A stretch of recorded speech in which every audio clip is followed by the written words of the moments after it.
अब मेरे अपग्रेड का मेन पर्पस है और सिर्फ दिखाने के लिए तो ले नहीं रहा हूँ मैं तो एक पर्पसफुल बाइक ढूंढ रहा हूँ।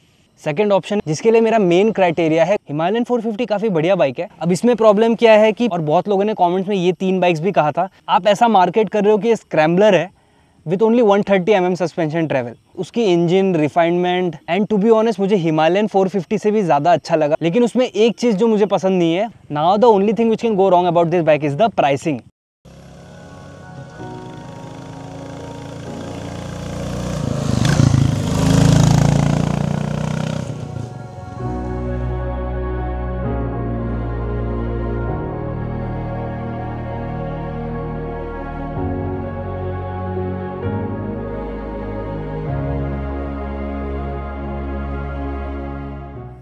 क्या मैं अपनी क्लासिक बेचूंगा? Hello and welcome back to the channel. कैसे हो आप सब? जैसा आप सबको पता है कि मैं एक नई बाइक लेने का प्लान कर रहा हूँ। एंड अगर आप इस वीडियो पे नए आए हो तो मैं बता दूं कि आई ओन अ क्लासिक 350। इसे लगभग 2 साल होने वाले हैं and I have ridden around 40,000 kilometres. अब मेरे अपग्रेड का मेन पर्पस है टूरिंग। तो एक ऐसी बाइक चाहिए जो मेरे क्लासिक से ज़्यादा कंफर्टेबली ऑफ रोड्स भी कर पाए और लॉन्ग हाईवे पैचेस भी स्मूथ हो, जिसके लिए मेरा मेन क्राइटेरिया है गुड सस्पेंशन एंड बढ़िया इंजन रिफाइनमेंट। तो अब मार्केट में क्या क्या ऑप्शंस हैं? मेरी क्लासिक है तो मैं उससे अगर अपग्रेड करूंगा तो सबसे पहले आरी हिमालयन 450। हिमालयन 450 काफ़ी बढ़िया बाइक है एंड जिस प्राइस सेगमेंट में आती है काफ़ी वैल्यू फॉर मनी भी है। बट उसमें कुछ कुछ चीज़ें जो मुझे अच्छी नहीं लगती। सबसे पहले तो उसका वेट। चलाने में आपको बाइक्स का वेट अफेक्ट नहीं करता, बट कब करता है? जब बाइक स्टिल हो या फिर जब ऑफ रोड कर रहे हो या फिर नॉर्मल पार्किंग में आगे पीछे कर रहे हो तो वो वेट फील होता है। सेकंड, उसमें वाइब्रेशंस भी है और हीटिंग भी है। तो अगर मैं हिमालयन लेता हूँ ना, उसको सिर्फ टूरिंग के लिए रखूँगा।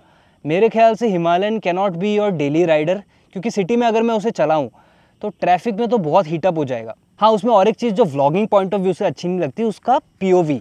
एक सिंगल सर्कुलर डिस्प्ले है और उसमें भी फ्लिकरिंग होता है। हाँ, कुछ कुछ सोल्यूशन है कि 50 हर्ट्ज कर दो, बट स्टिल उसमें कहीं ना कहीं वो फ्लिकरिंग इशू आता है। तो वो एज अ व्यूअर अगर कोई देखता है तो अच्छा नहीं लगता। सेकंड ऑप्शन है KTM की तरफ से 390 एडवेंचर। अब इसमें प्रॉब्लम क्या है कि पहले तो इसके जो गियरिंग रेशियो है ना, वो मुझे इतना अच्छा नहीं लगा, क्योंकि फर्स्ट गियर सेकंड गियर पे काफ़ी ज़्यादा हाई RPM चढ़ता है एंड उसका पूरा वाइबी नेचर है, इंजन का वाइब्रेशंस है उसमें भी। फीचर्स उसमें बहुत सारे हैं, नो डाउट। ट्यूबलेस रिम्स मिलेगा, क्रूज कंट्रोल, ट्रैक्शन कंट्रोल, जो कि सारे ही टूरिंग में हेल्प करते हैं।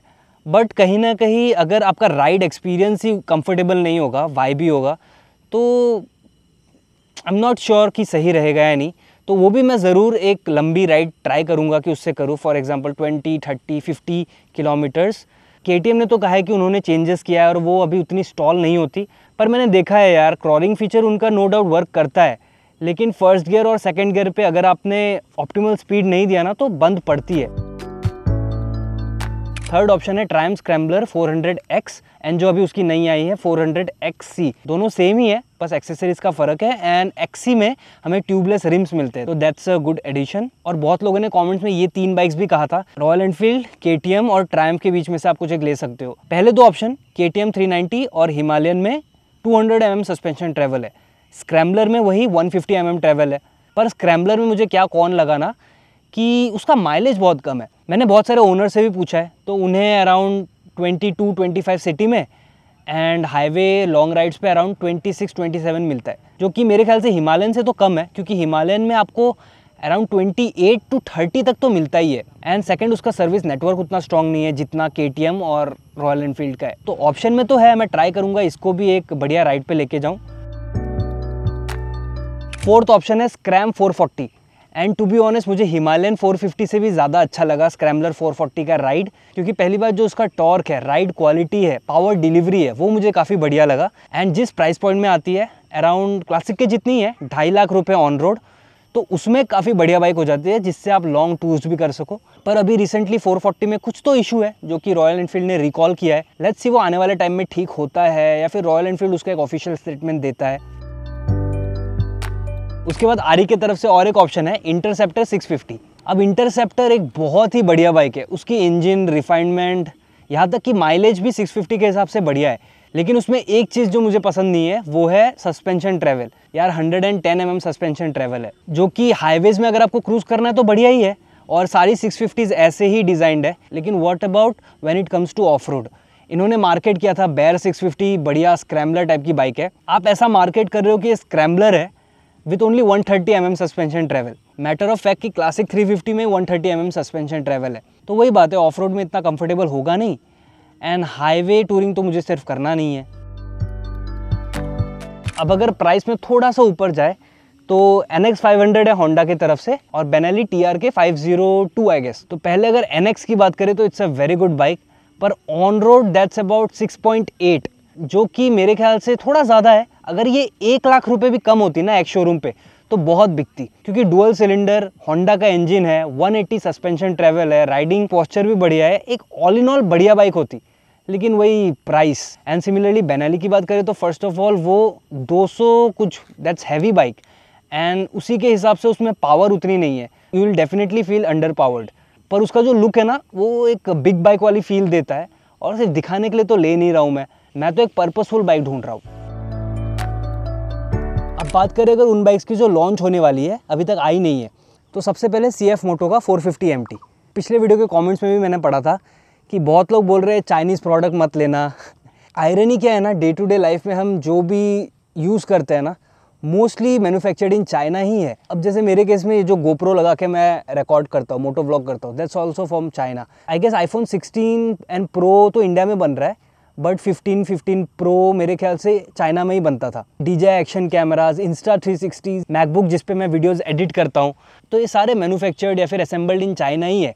And not just these things, कुछ भी you just name it and most probably it will be from China only.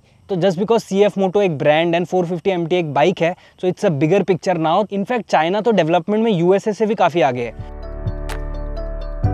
अगली जो बाइक है BMW F450 GS। तो ये BMW ने कॉन्सेप्ट लॉन्च किया था और इतनी सही लग रही थी मुझे। Now the only thing which can go wrong about this bike is the pricing. If I assume around 5 to 6 lakh के बीच में अगर ये आ गई ऑन रोड तो काफ़ी बढ़िया डील होगा एंड काफ़ी बिकेगी भी। करेंट सिनेरियो में BMW की जो G310 थी उन्होंने वो भी डिसकंटिन्यू कर दिया है, तो वो मार्केट वेकेंट है।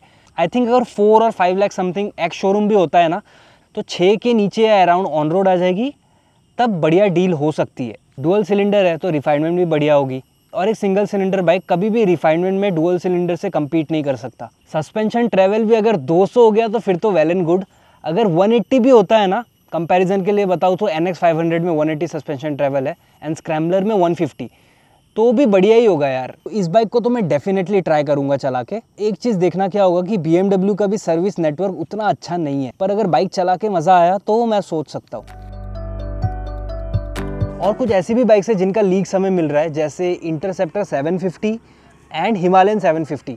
तो हिमालयन तो मेरे ख्याल से और भारी होगी, और 750 अगर वो करते हैं इंजन को तो माइलेज भी गिरेगा, अराउंड 20-22 हो जाएगा। एंड इंटरसेप्टर में भी अगर वो सेम इंजन देंगे तो माइलेज कैरी फॉरवर्ड होगा, and I don't think so वो सस्पेंशन में ज़्यादा काम करेंगे।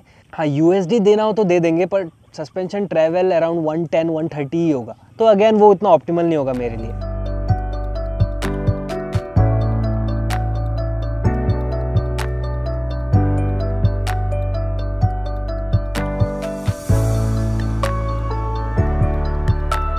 तो ये सारी बाइक्स मैं कंसिडर कर रहा हूँ and I will keep you guys updated. जिस भी बाइक की मैं टेस्ट राइड करूँगा या फिर राइड पे लेके जाऊँगा, I will definitely post. And अगर आप चैनल पे नए आए हो तो बाकी प्लेलिस्ट देखो, कंटेंट अगर अच्छा लगे तो सब्सक्राइब करना। I will see you in the next one. Take care, bye bye.